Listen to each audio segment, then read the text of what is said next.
안녕하세요. 감동사연입니다. 최근 해외 커뮤니티에 올라온 사연으로 인해 네티즌들이 한 차례 떠들썩했던 일이 있었습니다. 오늘은 독일에서 실제 있었던 일에 대해 소개해드리려고 합니다. 독일에서 제일 유명하다고 알려진 한 대학병원. 많은 환자와 간호사들이 돌아다니는 곳이지만 의사들이 모여있는 회의실은 왠지 모르게 싸늘한 느낌이 감돕니다.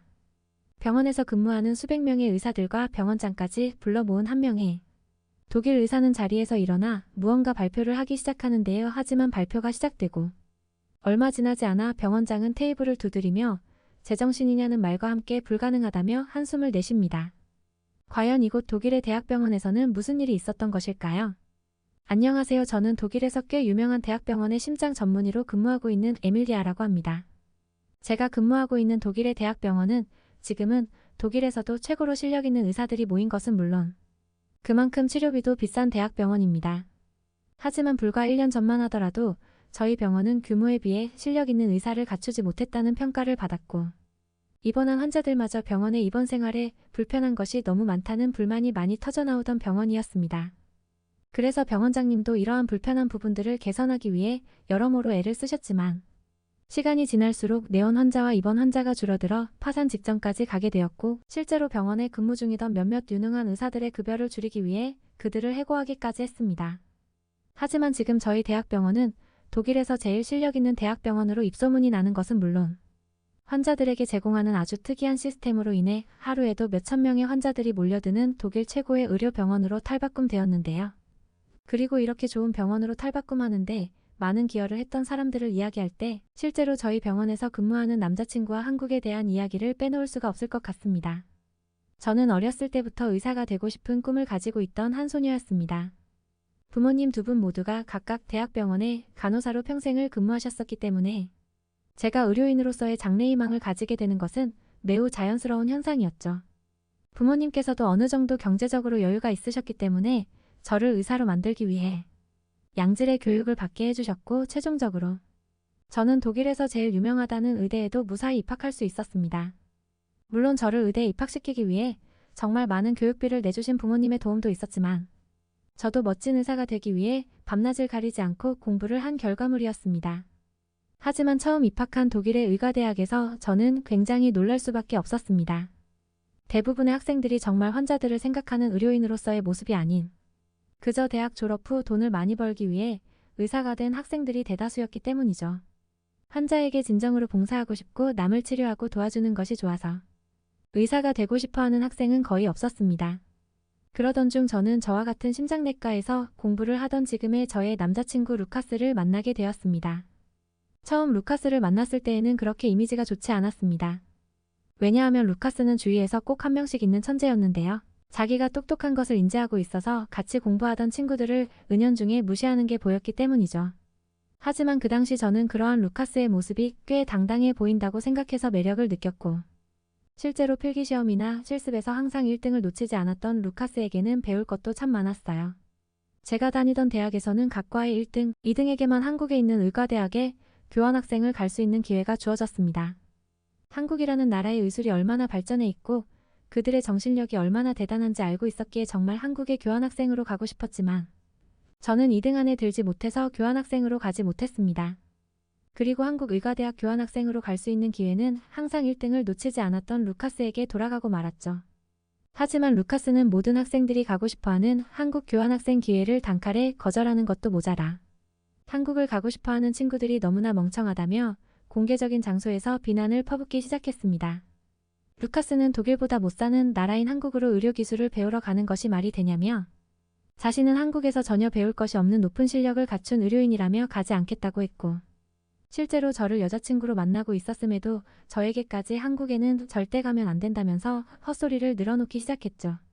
이미 의과대학에 입학하기 전 부모님과 함께 한국으로의 여행을 다녀오며 한국이 얼마나 선진국인지 알고 있던 저는 곧바로 루카스에게 한국의 의료기술은 지금 세계 최고 수준이 내가 담당하고 있는 심장 분야에서는 미국도 기술을 배우고 있는 나라라고 현실을 말해주었지만 루카스는 코웃음을 치더니 저에게 거짓말을 하지 말라며 대화를 이어가지 않더군요. 그날 이후 저는 루카스와 어색한 사이가 되고 말았고 결국 헤어지게 되었습니다. 루카스에게 악감정이 있던 것은 아니었지만 경험해보지도 않은 한국의 의료기술과 한국이라는 나라에 대해 함부로 말을 하는 루카스가 당황스러웠고, 실제 의료 현장에 투입되어 수술 한번 해보지 않은 사람인데 자신의 실력에 자신만만하던 모습이 꼴사나워 보였어요. 그렇게 의과대학을 졸업하기 위해 약 5년이 넘는 시간을 전문의 공부를 하고 저는 마침내 대학을 무사히 졸업할 수 있었고, 제가 그토록이나 바라던 독일에서 꽤 유명한 대학병원으로 알려진 곳에 채용될 수 있었습니다. 물론 대학병원에서 인턴, 레지던트의 과정을 거쳐야만 했지만 환자들을 직접 마주할 수 있다는 생각에 저는 하루하루 기대에 부풀게 되었죠. 특히 저와 함께 대학병원에서 근무할 인턴 동기들이 너무 궁금했습니다. 앞으로 수년의 시간을 함께 보내야만 하는 동기들과는 하루빨리 친해지는 것이 중요하다고 생각했던 저는 그렇게 대학병원에 처음 출근해 동기들을 만날 날만을 손꼽아 기다리게 되었습니다. 그런데 처음 병원에 출근한 날 저는 아주 익숙한 뒷모습을 마주할 수 있었죠. 저와 아주 잠깐 연인 사이로 지냈던 루카스가 저의 유일한 동기로 저와 똑같은 대학병원에 들어왔던 것이었어요. 루카스는 저를 보자마자 다소 당황한 표정을 짓더니 앞으로 잘 지내보자며 어색한 악수를 건넸고, 저 또한 어차피 이제는 같은 병원에서 오랜 시간 동안 봐야 할 사람이어서 쿨하게 생각하며 그의 악수를 받았죠. 대학병원에서 근무를 하는 것은 힘든 나날의 연속이었습니다. 인턴으로 생활한다는 것이 어떻게 보면 병원에서 오랜 기간 근무를 한 경험이 있던 간호사분들보다 모르는 것이 많았고, 저는 하루라도 빨리 실력을 쌓기 위해 병원에서 먹고 자며 수술 연습을 하거나 의학 지식을 쌓는데 매진했습니다. 그런데 이상하게도 제가 입사하고 난 이후부터 점점 방문하는 환자들의 수가 줄어들더니 어느 순간부터는 의료사고 비율이 급증하기 시작하더군요. 대학병원에 들어오고 1년밖에 지나지 않았지만 병원장님의 지시가 있어 의사회의에 들어갈 수 있었고, 저는 그곳에서 엄청난 충격을 받고 말았습니다. 알고 봤더니 제가 다니고 있던 대학병원은 부족한 의사의 수를 채우기 위해 저와 같은 아무런 실전 수술 경험이 없는 인턴을 바로 투입하고 있었던 것이었고, 거기에 더해 수술을 진행할 수 있는 최첨단 장비조차 존재하지 않는 정말 말도 안 되는 수준의 병원이었기 때문입니다. 분명히 독일에서는 꽤 실력 있고 유명하다고 알려진 대학병원이었지만 소문과 달리 병원의 내부적으로는 의료사고와 관련된 소송들이 너무 많아 제대로 된 보상금조차 지급하지 못하고 있던 그런 병원이었죠. 문제의 해결법은 단순했습니다. 실력 있는 의사들을 고용하는 것은 물론 최첨단 의료 장비를 구매해 올바른 수술이 진행될 수 있는 수술실을 준비하기만 하면 되는 것이었죠. 하지만 병원장님은 문제에 대한 현재 상황만 얘기를 할 뿐 사태를 해결하기 위한 결정은 하지 않았고, 오히려 의료사고를 발생시킨 의사들만 해고하고 있었기 때문에 점점 저희 병원을 오고 싶어하는 의사들의 수가 줄어드는 것은 당연한 수순이었습니다. 그런데 어느 날부터 루카스가 병원에서 보이지 않더군요. 그때 당시 병원에는 수술방에 들어갈 의사들과 장비가 부족해서 인근에 있는 병원 인력까지 끌어모아 환자들을 수술하고 있었는데, 저와 똑같은 인턴이었던 루카스가 전혀 보이지 않는 것은 너무나 이상했습니다. 처음에는 그냥 바빠서 마주치지 않았겠거니 생각했지만 루카스는 한 달이 넘도록 병원에서 전혀 볼 수 없었죠. 그의 휴대폰 번호까지 지워버렸던 저는 너무나 궁금한 마음에 참지 못하고 선배에게 루카스가 보이지 않는데 무슨 일이 있는 것 아니냐며 질문을 했는데요. 돌아오는 대답은 상당히 충격적이었습니다. 루카스가 어떤 이유 때문인지는 몰라도 2개월간의 무급휴가를 신청했다면서 어디로 갔는지는 그 누구도 모른다는 사실뿐이었죠. 그 누구도 루카스의 행방에 대해 아는 사람이 없었기에 저는 더욱더 이해가 되지 않았고, 저는 그저 그가 곧 그만두겠구나라고 생각하고만 있었습니다. 그런데 루카스가 사라지고 약 3개월이 지난 어느 날, 병원 전체의 안내방송으로 시간이 있는 모든 의사들은 회의장에 모여달라는 긴급한 안내방송이 나오더군요. 제가 입사하고 몇 번 겪어보지 않은 회의장 출석 통보에 저는 곧바로 회의장으로 뛰어갔고, 또 다른 의료사고가 생긴 것일까라는 조급한 마음에 긴장하게 되었습니다. 회의장에는 나이가 지긋하신 시니어 의사부터 저와 같은 인턴까지 수많은 의사가 모였습니다. 그런데 이게 무슨 일이죠? 그 회의장에 제일 마지막으로 출석해 모습을 드러낸 의사는 바로 루카스였습니다. 루카스는 한눈에 보아도 상당히 초췌해진 얼굴이었지만 눈빛만큼은 그 전에 루카스라고는 생각되지 않을 정도로 진지한 눈빛이었죠. 하지만 루카스는 자리에 앉지 않고 회의실 앞쪽에 있는 무대로 걸어가기 시작하더군요. 놀랍게도 회의를 주최한 것은 저와 같은 인턴에 불과했던 루카스였습니다. 그리고 이어진 발표는 루카스가 약 3개월 동안 한국의 대학병원 출장을 다녀온 기록들이었죠. 알고 봤더니 루카스는 병원장님과의 1대1 면담을 통해 현재 병원에 시스템적으로나 기술적으로 심각한 문제가 있다는 것을 알게 됐고, 수많은 나라들 중 의료 시스템이 최고로 알려진 한국으로의 비밀 출장을 다녀온 것이었습니다.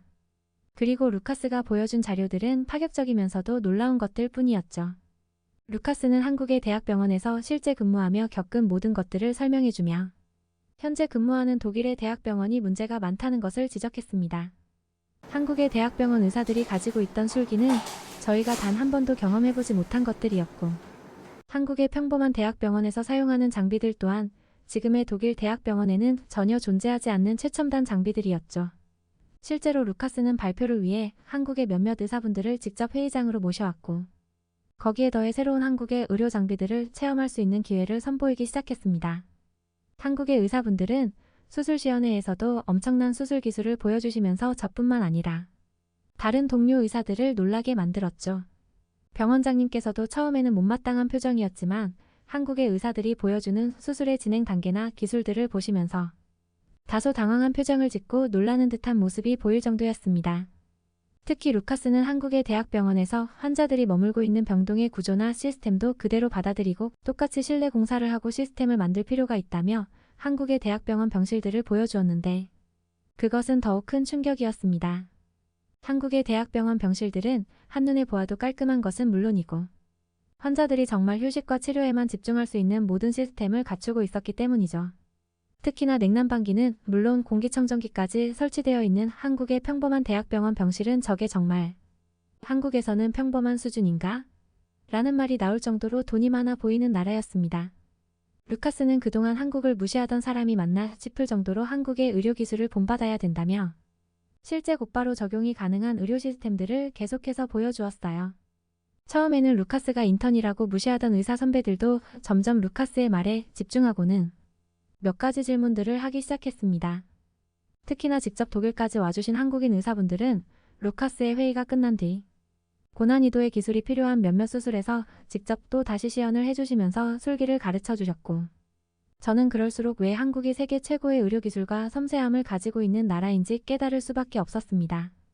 모든 회의가 끝난 후 곧바로 저희 병원은 기존의 병동을 반으로 나눈 뒤 수술실과 환자실은 물론 냉난방기를 설치하기 위한 전기배선 작업까지 공사를 하기 시작했고, 한국의 대학병원 환경과 똑같이 만들기 위한 대대적인 변화를 시도했습니다. 그전에는 환자들이 머무는 공간에 온도를 조절할 수 있는 장치가 없던 것은 물론 환자용 침대까지 너무나 낡아 불편한 점이 많았는데, 병원장님께서는 한국의 의료시설에 큰 충격을 받으셨는지 거리낌 없이 돈을 투자하셨어요. 특히나 한국에서 오신 의사분들은 약 한 달여의 기간 동안 저희 병원에서 머물며 수백 가지의 수술들에 대해 직접 섬세한 기술들을 추가로 가르쳐 주셨고, 더 나아가서는 1년에 한 번씩 정기적인 의료 미팅을 가지자는 제안까지 해주셨습니다. 실제로 저희 병원은 약 1년여의 기간 동안 병원에 있던 모든 문제점을 고쳐나갔고, 특히나 한국의 의사분들께 수술 기술을 배운 현장 투입이 가능했던 우리 병원의 의사들은 환자들의 수술 만족도가 너무 높다는 긍정적인 결과까지 얻을 수 있었습니다.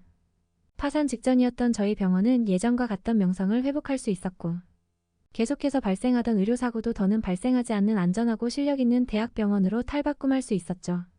그리고 저와 루카스에게도 큰 변화가 생겼는데요. 평소 한국의 문화와 생활에 익숙하던 저는 루카스와 함께 한국의 대학병원으로 정기적인 미팅을 하기 위해 출장을 가는 인원이 될 수 있었고, 지금도 독일과 한국을 왔다 갔다 하며 선진국 한국의 의료기술을 더더욱 많이 배우기 위해 노력을 하고 있죠. 그리고 서로 붙어있는 시간이 길어서인지 저는 루카스와 다시 만나게 되었습니다. 잦은 한국 미팅으로 한국이 너무나 살기 좋다는 것을 확인한 저와 루카스는 최종적으로는 한국의 대학병원에서 근무하며 한국에서 살고 싶다고 생각을 했고, 그 꿈을 이루기 위해 준비하고 있습니다. 물론 한국의 대학병원으로 가기 위해서는 더욱 많은 실력을 갈고 닦아야 해서 오랜 시간이 걸리겠지만, 그만큼 한국은 의료뿐만 아니라 사람의 생활에 있어서도 최고의 나라인 것이 분명하니까요. 오늘의 사연은 어떠셨나요? 정말 당연하다고 생각하며 받았던 한국의 의료 서비스가 세계 최고 수준이라고 하니 정말 자랑스러울 따름입니다. 오늘도 재미있게 이야기 들어주셔서 감사합니다. 구독과 좋아요는 영상 제작에 큰 힘이 됩니다. 잘 부탁드릴게요. 그럼 내일도 진한 감동을 드릴 수 있는 이야기로 찾아뵙겠습니다. 감사합니다.